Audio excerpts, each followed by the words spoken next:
What is up, all you lovely people? I am the Nerd of LPs, and I'll be narrating this intense Wi-Fi battle. Today's match features both the all-time favorite Angel in 1991, otherwise known as Alana, and UnbeatenGliscor69, otherwise known as Xavi, so be sure to check out his channel in the description below.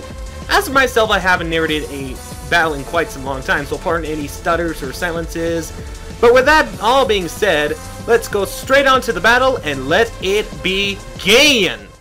So the battle has just begun, and both trainers are staring each other down, as Xavi sends out his Ambipom, whose nickname is almost common, Pom Pom.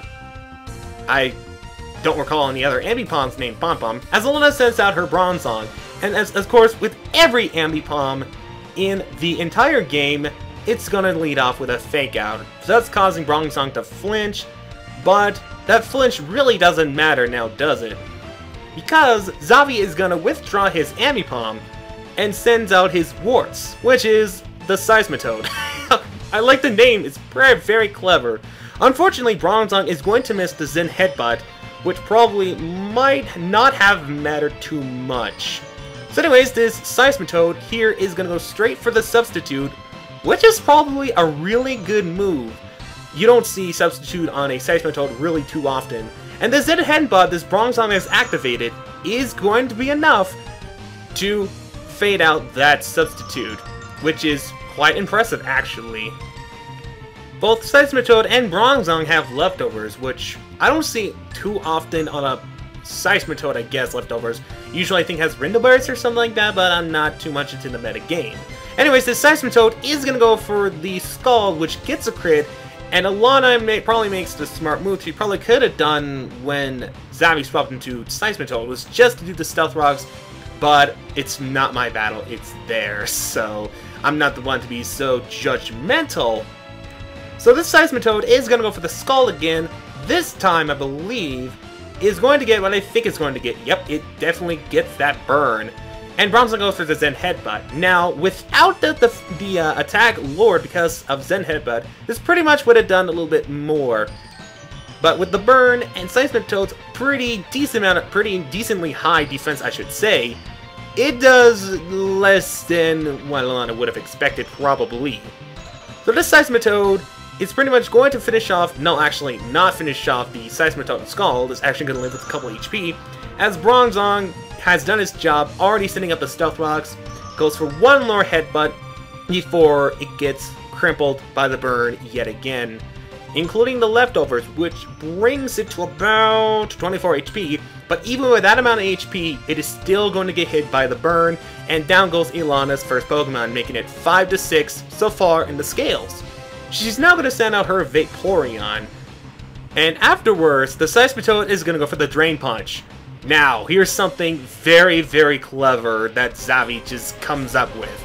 Drain Punch plus Poison Touch just equals an automatic, well, epicness for me, I mean.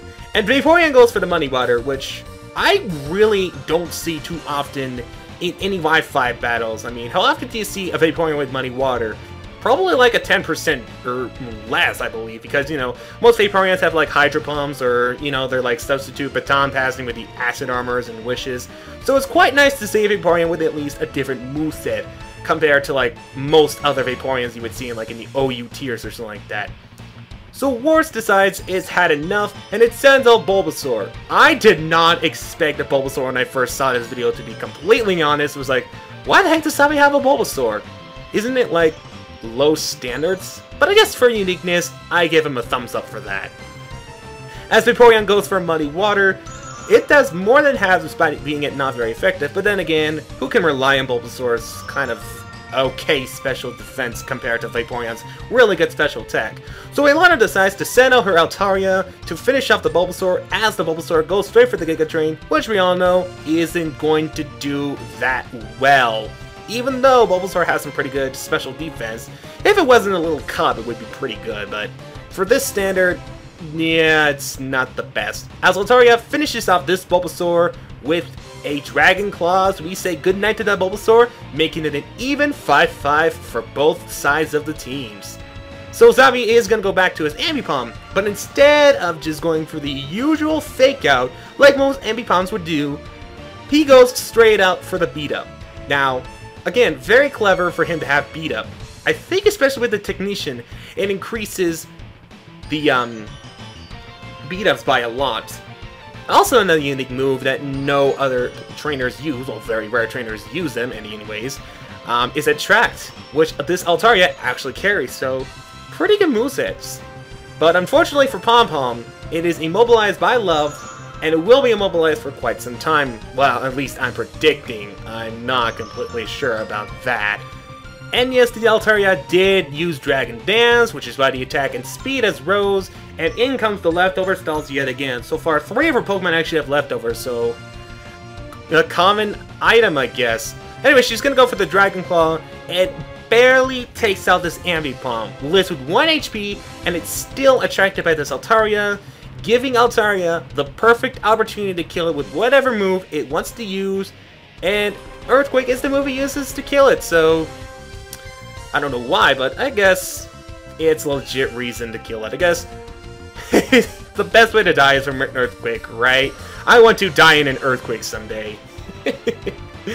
So Xavi's going to send in his Porygon, which is one of those Pokemon you really don't see too often in any Wi-Fi battles. And so it'd probably like in the NU or like Little Cup or something like that.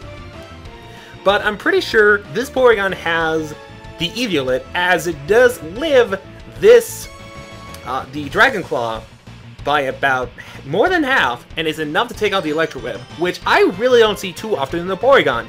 Because with the obvious Tri-Attacks, you'd think, you know, Porygon might have like a Charge Beam or a Thunderbolt, you know, to cover that much, but to have Electro Web, that's completely something different.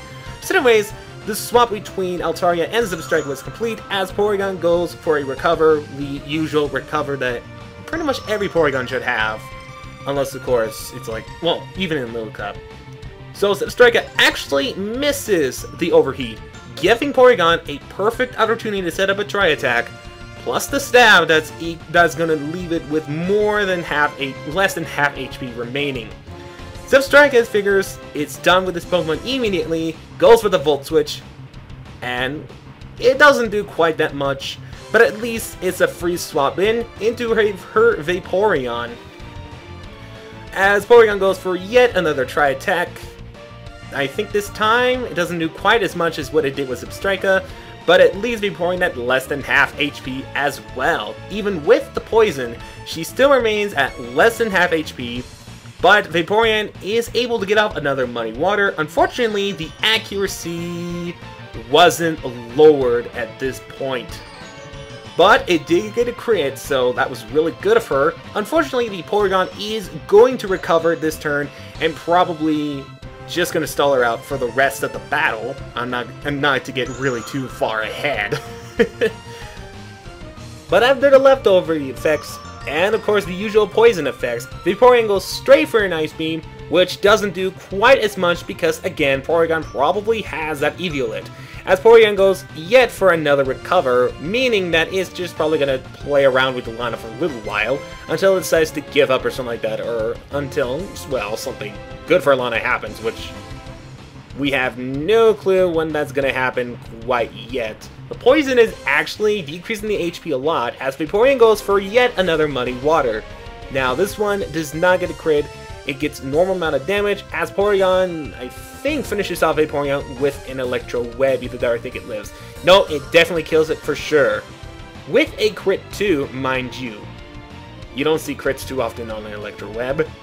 So Ilana sends out her Balfalan, I like to call it. I know it's Bouffalan, but I prefer Balfalan because it makes more sense. As this little beast right here kills this Porygon with the Afro attack. Head Smash, I know it's called Head Smash, but I prefer Afro Smash because it sounds cooler, don't you think? I don't even know. Xavi's now going to send out his Arcanine, as this Arcanine is going to go straight for the close combat, and I have no clue whether this Bafflement lives it or it's a complete KO. I'm voting complete KO, and it is, in fact, a complete KO. So down goes that Bouffalant. It did pretty well, actually, just beating that Porygon. I guess it was pretty much what it was used for. And here comes my favorite Ghost type. If the first generation, or in general, actually, there's really good Ghost types, but Gengar is definitely, for sure, my favorite Ghost type Pokemon. Of course, obviously because it's first gen, and everything first gen rocks. So this Gengar comes packed in with Hypnosis, puts that Seismitoad to sleep, so that way it doesn't worry about it too much. But let me get back to Gengar. Gengar, oh my gosh, there's so many good things about Gengar that I just completely love, but high special attack, everything. So, that Seismitoad is going to get replaced with Sparky the Electros as Gengar misses. That's right, misses a Focus Blast. But then again, with the accuracy of 70, it's doubted that it would hit on the first turn. So Gengar is being sent back into his Pokeball as she goes for a Zebstrika, predicting a Thunderbolt, which activates the Motor Drive. Now, this Zebstrika is a special attacker, believe it or not. you kind of seen it by the Volt Switch in what you're seeing right now, Overheat, which actually hits this time, and that takes Sparky down to almost half HP. I'm not sure how far away from half HP, but the Electronics goes for Flamethrower as it kills Zebstrika. I have not seen this Wifi Battle in a long time, so I'm kind of like blinding this at the same time. Winging it and blinding it. I guess it's working out pretty good so far. So in comes Gengar. Oh my gosh. I'm having nostalgic moments. Forgive me for that. As Gengar goes for Shadow Ball. And that is actually almost going to kill it, leaving it in the red zone directly. Against, excuse my stutterings, as Electra is going to go for the Thunderbolt, leaving Gengar with 59 HP, 10 less than that perverted number I do not wish to speak of. And Electros is killed by Gengar's last Shadow Ball. And out comes the Arcanine. I'm pretty sure Ilana stays in with Gengar, or she switches, I believe. No, she stays in with Gengar. Goes for the Thunderbolt, which... no idea why she didn't just go for Shadow Ball. It would have done a lot more damage, but understandable because this Arcanine is going to go for the Wild Charge. How often do you see Arcanine with a Wild Charge? Well, not too often, but pretty often. So Ilana is going to go out to the Altaria, hoping to do something with this Arcanine, but unfortunately, things are going to turn really, really bad at this point. Well, actually, no, never mind, she listed 21 HP. As the Wild Charge is enough to kill the Arcanine, or actually, yeah, the recoil damage from Wild Charge. As Altaria gets leftovers and a pointless miss. Don't you just hate it when the Pokemon faints and you have, like, absolutely nothing you can do?